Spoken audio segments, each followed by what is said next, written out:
राधे राधे, जय श्री कृष्णा।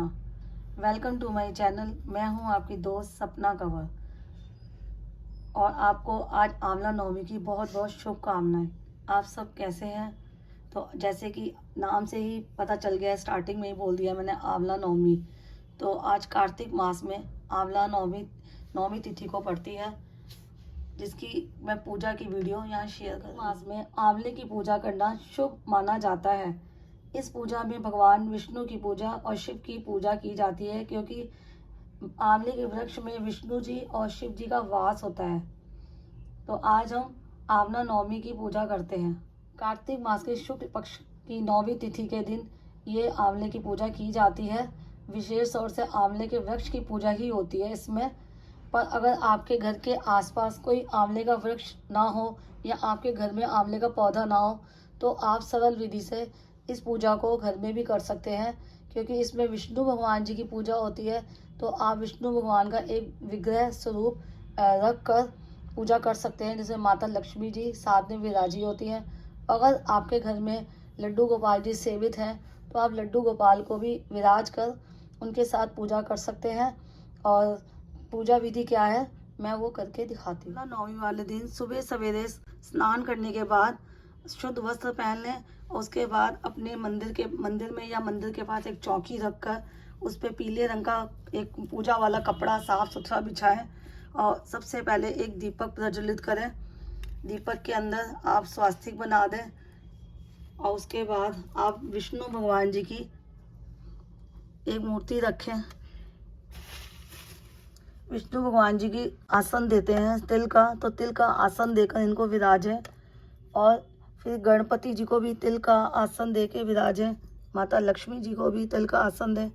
और अगर आपने लड्डू गोपाल रखे हैं तो उनको भी तिल रख के उस पर विराजें। और जो आपने दीपक प्रज्वलित किया हुआ है, तो दीपक के नीचे भी थोड़े तिल डालें, क्योंकि इसमें तिल का प्रयोग बहुत अच्छा होता है, माना जाता है। और जब सुबह सवेरे स्नान करें तो आप जल के अंदर, जैसे कि कार्तिक मास चल रहा है, तो गंगा जल डाल लें और थोड़ा सा आंवले का रस डाल कर भी स्नान कर सकते हैं, वो अच्छा माना जाता है।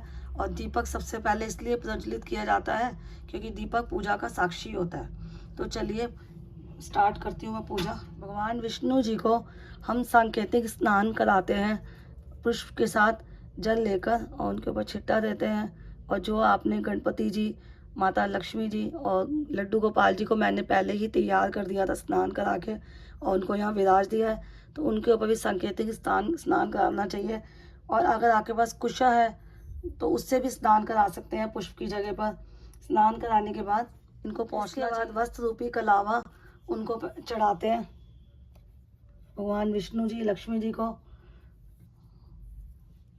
गणपति जी को, माता रानी को और अपने लड्डू गोपाल जी को। और जो पुष्प रखा है आपने उन पर भी आप एक कलावा चढ़ाएं। उसके बाद आपने उनको तिलक करना है, तो भगवान विष्णु जी को आप चंदन का तिलक लगाएं। माता लक्ष्मी जी को कुमकुम से, रोली से तिलक करें। गणपति जी को भी तिलक करें। इसी तरह लक्ष्मी माता को भी तिलक करना है। और चंदन का तिलक ही लड्डू गोपाल जी को भी करते हैं, ये गीला चंदन है। उसके बाद इनके ऊपर अक्षत चढ़ाए जाते हैं, पर भी अक्षत अर्पित किए जाते हैं। फिर इन पर हम पुष्प अर्पित करते हैं सभी देवों पर। गुरु महाराज जी पर भी पुष्प अर्पित कर दिया है, माता लक्ष्मी जी पर पुष्प अर्पित और विष्णु भगवान जी पर। आप चाहें तो ओम नमो भगवते वासुदेवाय नमः का जाप करते हुए करें। और ओम गणपते नमः, सबसे पहले गणपति जी की जैसे पूजा होती है। ये सरल विधि है आंवला नवमी की पूजा की। और माता लक्ष्मी जी को भी पुष्प अर्पित करना है, लड्डू गोपाल जी को भी, और पुष्प इस दीपक को भी अर्पित करना है। जैसे कि मैंने जो स्नान कराया था तो उस जल में मैंने हल्दी मिला ली थी, हल्दी वाले स्नान कराना है। और अगर आप इस तरह से घर में नहीं कर रहे हैं, पेड़ के पास जाके साक्षात पूजा कर रहे हैं, कोई मंदिर में जाकर या घर के आसपास भी, तो जो जल चढ़ाएंगे आप वो उसके अंदर भी हल्दी डालकर उस जल को अर्पित करें। और कच्चा दूध ज़रूर लेकर जाएं अपने साथ। कच्चे दूध को भी पेड़ के ऊपर उसकी जड़ में डालना चाहिए और उसके ऊपर सूत से आप सूत को बांधेंगे भगवान की। साथ साथ 108 परिक्रमा का विधान होता है आंवला नवमी वाले दिन, तो 108 परिक्रमा करें। 108 आपकी सामर्थ्य नहीं है तो आप कम भी कर सकते हैं, और अगर आप 108 कर सकते हैं तो वो करिए। परिक्रमा का बहुत महत्व है इस पूजा में, तो परिक्रमा करना ज़रूरी है। और कहा तो ये भी जाता है कि जो आंवला नवमी का पूजा होती है उसके जो आंवले हमें होते हैं वो व्रत वाले दिन से एक दिन पहले ही खरीद के रखना चाहिए, क्योंकि उस दिन सिर्फ दान करना है जिस दिन आंवला नवमी होती है। पहले एक दिन पहले आपको जितना आंवला चाहिए वो खरीद लें, और फिर उसके बाद आंवला को आप भगवान जी के आगे कम से कम 8 अंक के रूप में तो ज़रूर समर्पित करें। 8 से कम नहीं, 8 से ज़्यादा ले सकते हैं आप।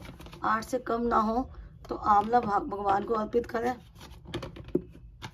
और बाद में आंवलों को आप मंदिर में दान दें। और मंदिर में दान देने के बाद आप जो भी आपने दक्षिणा रखी है वो दक्षिणा भी दान स्वरूप में दें, और बताशे का भोग लगाएं, पंचामृत का भोग लगाएं।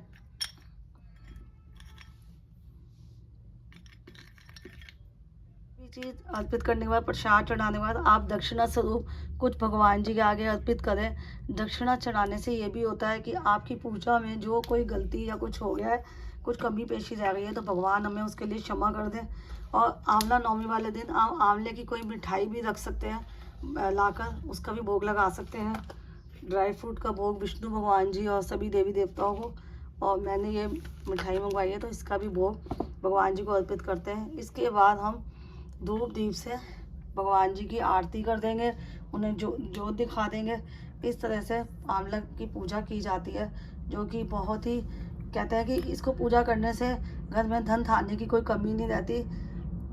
लगाने के बाद भगवान को हम जल भी रखते हैं, इसमें तुलसी दल डाल के मैंने रखा है भगवान के लिए जल, तो ये भी अर्पित करना ज़रूरी होता है। यही प्रार्थना करते हैं कि बस सब सुख समृद्धि बनाए रखना हमारे घर में, हर साल इसी प्रकार अच्छे ढंग से पूजा करें।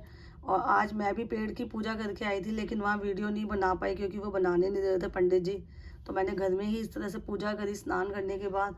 और विष्णु भगवान जी को तुलसी दल ज़रूर अर्पित करें, क्योंकि भगवान विष्णु जी को तुलसी, और लड्डू गोपाल जी को तुलसी दल, ये मैंने मंजरी के साथ ही अर्पित किया है, तो बहुत प्रिय है, इनके भोग में ज़रूर डाली जाती है। तो अब इस वीडियो को मैं यहीं एंड करती हूँ, और नेक्स्ट वीडियो में मिलेंगे आपसे। राधे राधे, जय श्री कृष्ण।